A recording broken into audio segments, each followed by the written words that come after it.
Hi friends, welcome back to my channel. ఈరోజు baby frock ఎలా stitching చేసుకోవాలో చూద్దాం. మనం ఇప్పుడు హ్యాండ్స్కి ఫ్రిల్స్ కోసం వన్ సైడ్ అనేది మనం పీకో చేసుకొని ఇంకో సైడ్ ఎక్స్ట్రా ఉన్న క్లాత్ మొత్తాన్ని కట్ చేసుకోవాలి. తర్వాత మనం కుచ్చులు పెడతాం కదా, ఆ క్లాత్ను కూడా వన్ సైడ్ అనేది పీకో అనేది చేసుకుంటే బాగుంటుంది. లేకపోతే మామూలు ఫోల్డింగ్ చేసి అయినా కుట్టేయచ్చు, మన ఇష్టం అది. అలాగే ఇంకో సైడ్ కూడా ఇంకో పీస్ కూడా పీకో అనేది చేసేస్తున్నా. అలాగే నెక్ అనేది అలా టక్స్ పెట్టి టర్న్అవుట్ చేశాక పైన అనేది పైన అనేది ఒక కుట్టడం వల్ల మనకి ఫినిషింగ్ అనేది బాగుంటుంది.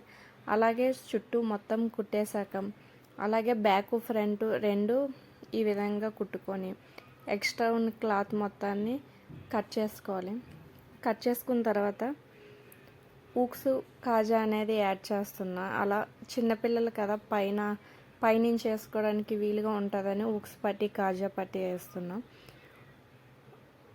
అలా వేసాక రెండు మళ్ళీ యాడ్ చేయాలి.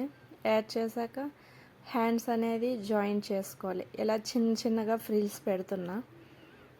అలా ఇంకో సైడ్ కూడా మనం హ్యాండ్ అనేది స్టిచ్చింగ్ చేసుకోవాలి.